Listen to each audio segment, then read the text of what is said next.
Hi guys, andito tayo ngayon sa Bilia Ilina Resort sa sa bandang Montalban na to pala, sorry. So ito yung entrance. So maganda naman dito.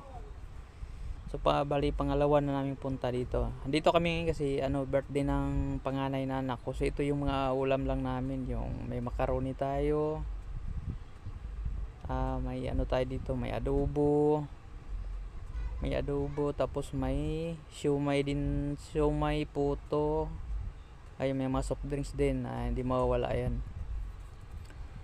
Tapos ito yung mga pamangkin ko at saka yung mga kapatid ko, andito rin ito yung panganay ko, itong bunso ko yung babae. Ito may cake din kaming hinanda sa kanya kasi birthday niya ngayon. Ito yung asawa ko. So dito lang namin sinelebrate yung birthday niya kasi sabi kasi niya maligo na lang kami. So dito kami ngayon.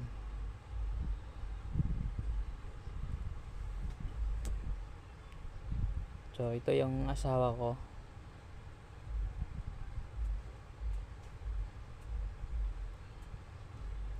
Ito malapit lang to siya. Kung galing ka sa Litix, baba ka lang sa Dao ba yun, tapos lalakarin. Ito rin, nag-ihaw rin ako ng limpo.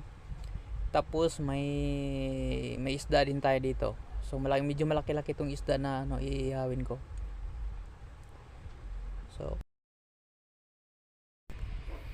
So ito yung nila, itong pool nila. So meron din naman silang pambata, meron ding medyo malalim-lalim. So apat yung pool nila dito. So pwede na rin. Ito yung nila, pang matanda, medyo malalim-lalim siya. So may overnight pala dito sila. So thank you ulit sa panonood.